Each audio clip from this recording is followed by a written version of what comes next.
Potholes, potholes and more potholes. Well, government will today embark on an ambitious national project to repair all of those potholes. It's being launched in Vereeniging. Operation Vala Zonke is part of a 16-month campaign focusing on provincial and municipal roads. It'll be spearheaded by SANRAL, which will work with provincial and municipal officials. Keynote speakers at the project include the Transport Minister, Fikile Mbalula, and SANRAL representatives as well. But out in Vereeniging, Fikile is there, and she's going to be joined by the Transport Minister. So let's find out what's going on. SK, loud, I know. But at least it's for a good cause, potholes being fixed. Hope this one lasts. Let me hand it to you. Good morning. Well, good morning, Leanne, and good morning, everybody. It's, as you say, an issue of national importance, and we're talking about potholes. Now, depending on who you speak to, South Africa has between 48,000 and 100,000 potholes. And of course, they vary in size, but what we do know is that they do cause great inconvenience and often damage and great inconvenience to motorists as well. So this morning we are on the R57. So this is in Vanderbijl Park in the Mbalula municipality, and people who live in this municipality or have to make use of these roads will tell you just what a nightmare it is, especially coming up on this road this morning. Not the first time I've used this road, and I can tell you it really is not a pleasant ride. And it's become such a problem, the potholes in South Africa, that one actually does not want to venture onto roads that you do not know at night, because it could be hazardous for many reasons, including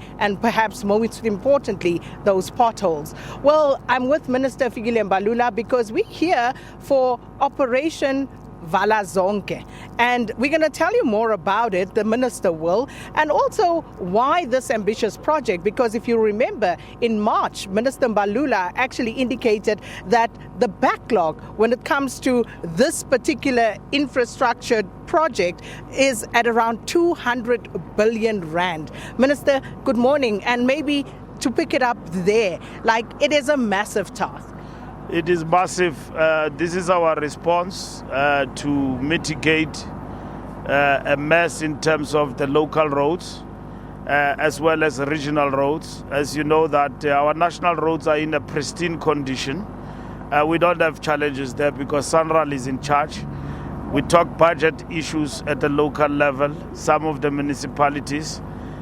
Regional roads also, you have the challenges like you see here in Mfuleni, R57. So the president and national government directed that we must intervene directly to actually close the potholes and also redo some of the roads. You can see the road is not just a pothole, you just have to start it afresh. So that is what we are doing. It's a huge and an ambitious program indeed. It certainly is, and I must tell you, when I first got the call to say we are doing this outside broadcast, Operation Vala Zonke, it's about potholes, it took me a while to wrap my head around the fact that a whole minister had to come down from national government to what is a regional road, and there will be many, as you say, regional as well as municipal roads that you will have to intervene on. So what does that say about what's happening at municipal level, at a district level? Are we failing? Some of the municipalities are failing. I wouldn't understand what is the reason where you see the roads are being scuppered in Johannesburg, for instance. I drive around there. I can see the disaster that is coming. So we are having a decent conversation with them. We are going to measure this program with 6 months to see the impact that we are making. And then our team through SANRAL is collecting data and then intervening directly. And so the reason why we have to come down is because situation is just deteriorating. And the potholes are just becoming a nightmare. And we are lucky now that the rain season, is coming down a little bit and allowing us space to actually work on the road. But in the next 6 months after this launch, we will tell a story of the dent we have made in fixing the potholes. But we live in the skill with the people at the local level. particularly through SANRAL, to ensure that this work continues, because potholes will always be with us. The question of road maintenance is a bigger challenge. We give money, and then reprioritization doesn't take place there, where in which people will take the money, 400 million, and go and build one single road and then leave the potholes and leave a road like this to be in the state that it is in. So we are working with the MECs to basically think strategically when it comes to road fixing and maintenance. So talking about those budgets and, as you say, being reprioritized at times, that in itself is a problem, because many South Africans will tell you, Minister, wherever they live, that you would see a road being built for several years. Now, obviously the cost factor to the inconvenience factor, but why is that allowed? Who is monitoring? Who is evaluating? Who is making sure that things actually get done on time? We are doing that as the department now. It should be provincial departments to do that. That capacity, if you look at it, it is not there. So we are bringing that capacity in our planning, monitoring and evaluation to look specifically to road maintenance. We give money, we keep pumping money. We've got 11 billion rand allocated in the current financial year, distributed across the provinces, but plus the equitable share that provinces benefit from. With regard to us in terms of SANRAL, the budget we have, we are able to spend and then fix and build new roads. It is very clear nationally, you can see that. That has been the Achilles heel at the local level, where you find that the fixing of roads, maintenance, monitoring from an engineering perspective, the lifespan of this road. You can see the problem we are fixing here this morning, that the road is solid underneath, but this has been a poor workmanship in terms of constructing this road. And then probably it was supposed to last for some couple of years, but it doesn't. So this is the work that must be monitored and stay in the radar and the data room of each and every province to know, is R57 still meeting, the time frame that we have set for itself, or it requires a complete to be redone. This is the engineering capacity that you can see over time has actually been depleted. And as we do this work, we are basically bringing that back into operation and ensure that our roads all the time, potholes coming up, they are actually fixed. Even at local level, potholes with rain and all of that will always be with us.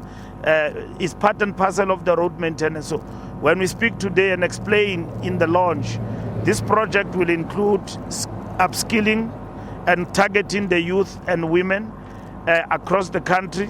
Thousands and thousands of people will actually be taking part in this, and ensure that the budget are well spent going forward. And that is the crux of it, isn't it, Minister, that the budgets are well spent? Because let me take issue with you saying that, potholes will always be with us. Yes, because roads have limited lifespans. But in the interim, there needs to be maintenance work, there needs to be resurfacing that needs to be done. And one would imagine that those people who are in charge of this would know that. But we can't keep throwing good money after bad.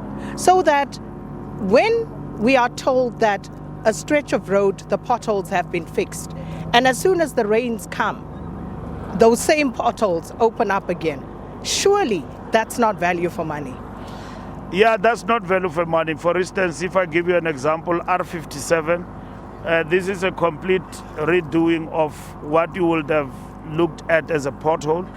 And then we're applying engineering skills. It's not just thumbs up and all of that. We've got top engineers here from SANRAL who are advising and doing the work with the locals. You are right. If you don't have that capacity, you'll just be throwing money. And somebody will be benefiting from a business point of view that I've done the job. I live with something in my kitty. That is the corrupt tendering process that has also affected us, where you get people doing the work and not finishing it, shoddy workmanship. That is what is actually killing our system. So when somebody says, I don't see corruption as a problem, come and see it here. Go and see it in the Eastern Cape, go and see it in the Free State. Poor workmanship, somebody given a job, never finished the job, and then did the job, finished it, but poor. That's corruption. And then the person goes with millions. I went with the president to Limpopo, opened a 42-kilometer road, money spent 400 million. And the president said to me, no, it can't be. And then, I looked at it, indeed, it can't be. With that 400 million, we'll have built a lot of roads. We can spend 400 million if the workmanship is proper.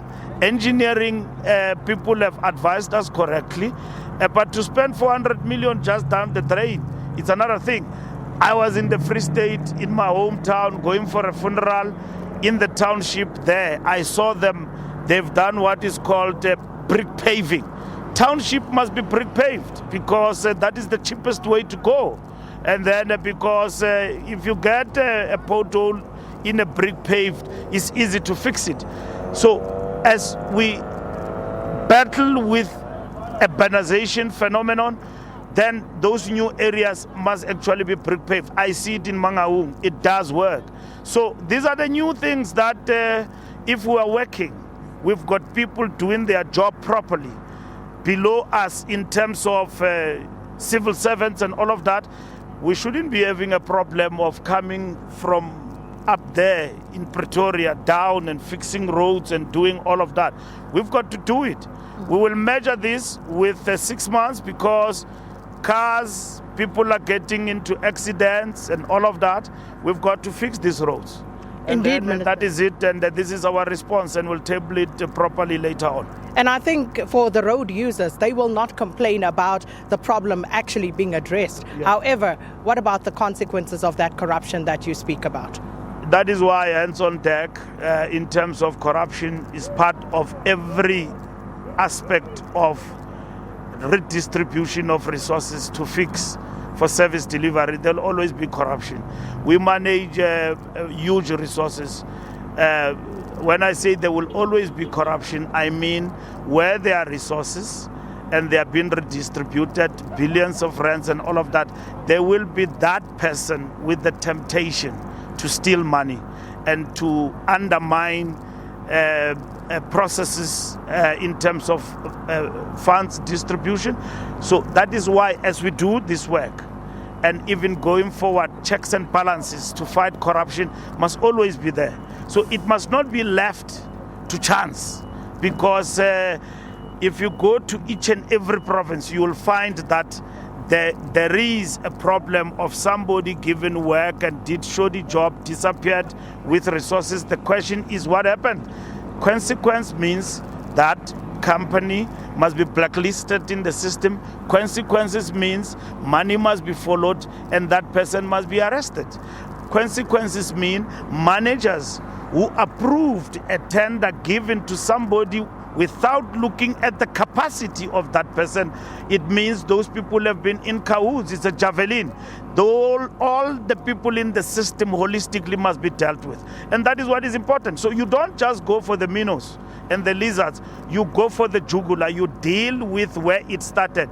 How do you, as a department, give work to somebody who does not complete and yet there is no consequence?